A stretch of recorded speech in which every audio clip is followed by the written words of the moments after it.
दोस्तों, जब भी बात आती है बुद्धि के विषय में। अब बुद्धि वैसे तो भगवान की देन है। किसी की बुद्धि कम भी चलती है तो किसी की बुद्धि तीक्ष्ण होती है। कोई व्यक्ति बुद्धि के बल पर ही बहुत ऊंचाई पर पहुंच जाता है और कोई व्यक्ति अल्प बुद्धि में भी विकार आ जाते हैं तो वह डॉक्टर की देखरेख में हॉस्पिटल में भी पहुंच जाता है, केवल बुद्धि की वजह से।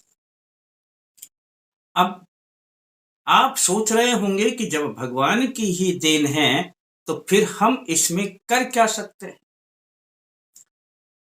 बहुत से ऐसे कारण हुआ करते हैं दोस्तों, जिसके कारण हमारी बुद्धि पर बंधन लग जाता है। इसे आप चाहे कोई क्या कराया करें या किसी भी नकारात्मकता का प्रभाव कहें या समय के ऊपर इसको हम आरोपित कर दें कि समय ही ऐसा था या इसको प्रारब्ध कह दें। पर हमारी बुद्धि ठीक तरीके से काम नहीं करने की वजह से समाज में हमारी अवहेलना होने लगती है, हमारा तिरस्कार होने लगता है और हमारे कार्य भी ठीक ढंग से संपन्न हो नहीं पाते। दोस्तों, मैं सत्यनारायण शर्मा जय माता दी बोलते हुए अल्टीमेट ज्ञान में आपका हार्दिक स्वागत करता हूं। जब बात आती है बुद्धि की तो सबसे पहले हमें याद आता है हमारे नवग्रहों में बुधदेव। बुधदेव हमारे को बुद्धि देने वाले हैं, हमारे लिए सब कुछ प्रदान करते हैं। परंतु आप बुधदेव को प्रसन्न कैसे करेंगे, इसके लिए भी मैं छोटा सा उपाय बताऊंगा और उसी उपाय में सम्मिलित होगा कि बुद्धि पर बंधन कैसे हटाया जाए। और जब बुद्धि की बात आती है तो एक वृक्ष का नाम याद आता है, बोधि वृक्ष। भगवान बुद्ध को इसी वृक्ष के नीचे ज्ञान प्राप्त हुआ था, यानी वह बुद्धि मिली थी जो उन्होंने पूरी दुनिया में लोगों को चलना सिखाया और आज भी उनके सिद्धांत को बहुत से नहीं अधिकतम अनुयायी मानते हैं और मानना भी पड़ेगा, बातें भी उनकी सत्य हैं। दोस्तों, दो चीजें मैंने आपको बताई, एक बुध देव और एक बोधि वृक्ष। बोधि वृक्ष इसे वट वृक्ष के नाम से भी जाना जाता है। इसे हम बरगद का पेड़ भी कह देते हैं और देहाती भाषा में बड़ का पेड़ भी कह देते हैं। यह आसपास में मिल जाया करता है, बड़ा भारी पेड़ होता है ये। बरगद का पेड़ नहीं जानते हैं तो किसी से भी पता कर लेना। बस दोस्तों, बड़ा आसान सा उपाय है। आपने बुधवार के दिन से इस प्रयोग को प्रारंभ करना है तो बुधवार को 8 पत्ते बरगद के ले आए। हो गया काम। अब 8 पत्ते जब बरगद के आप ले आएंगे तो उन्हें आप अब पूर्व की ओर मुख करके बैठना है और अपने सामने 8 बरगद के पत्ते रख देना। जमीन पर ही रख देना, कोई फर्क नहीं पड़ता। अब इन 8 पत्तों को ऊपर नीचे रख देना तह के हिसाब से। इसके ऊपर आपने शुद्ध देसी घी का दीपक जलाना है। दोस्तों, इन पत्तों के ऊपर दीपक रख दें और उस दीपक को जला दें। इतना सा ही है दोस्तों। किसी के ऊपर भी कोई बंधन होगा, ये उपाय करेगा तो समझ लेना सब बंधन टूट जाएगा। और नहीं भी होगा और किसी की बुद्धि कम काम करती है तो विलक्षण रूप से दोस्तों बुद्धि में तेजी आएगी, बुद्धि बढ़ने लग जाएगी, बुद्धि अग्रसर काम करना शुरू कर देगी।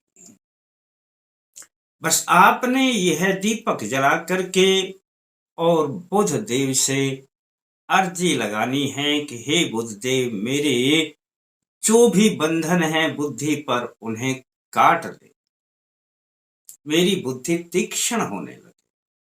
बस हो गया काम। और यह कहने के बाद दोस्तों बस इस मंत्र को आपने 21 बार पढ़ देना है। ओम बुद्धि प्रदाय बुधाय बंधन विमोचनाय नमः। ओम बुद्धि प्रदाय बुधाय बंधन विमोचनाय नमः।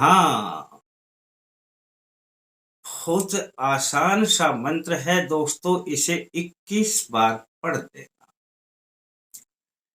वैसे दोस्तों मैं छोटी से छोटी प्रक्रिया बताता हूं, और यदि आप ये सोचते हैं कि क्यों ना मैं इस मंत्र को ज्यादा कर लूं, ज्यादा भी कर सकते हैं। पर आपने ज्यादा किए, यदि एक माला आप करते हैं, 108 मंत्र करते हैं, तो रोजाना फिर आपने उतने ही करने पड़ेंगे। आपने यह प्रयोग 21 दिन तक रखना है, यानी 21 दिन तक दीपक जलाना है।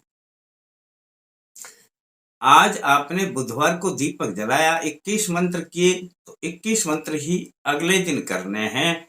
दीपक वही रहेगा, पत्ते भी वही रहेंगे दोस्तों। बस दीपक में घी और डालना है, बत्ती बदलनी है।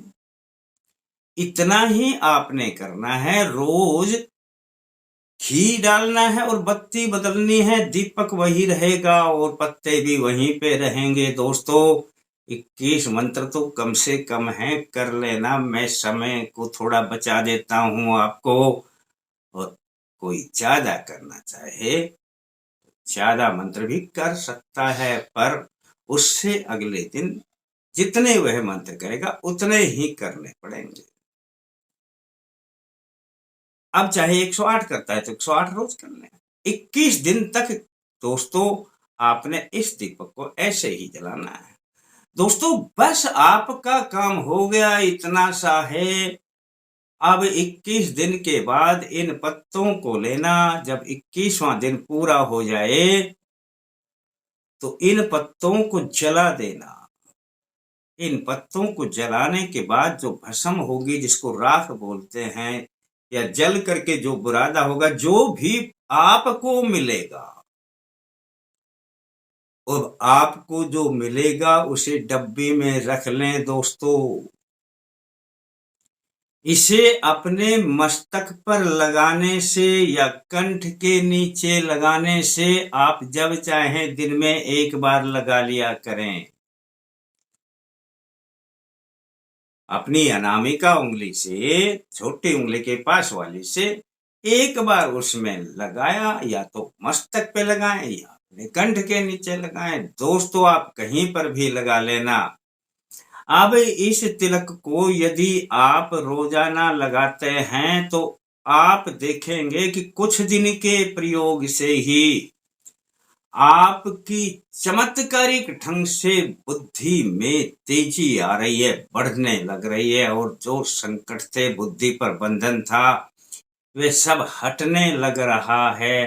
पर दोस्तों जिसकी अल्प बुद्धि थी उसकी बुद्धि भी बढ़ने लग जाएगी। दोस्तों इस तिलक का चमत्कारी प्रभाव भी देख लेना। अच्छा लगता है किसी को बता देना, और थोड़ा सा अच्छा लगे तो लाइक कर देना। फिर मिलते हैं दोस्तों नए अंक के साथ, तब तक के लिए जय माता दी।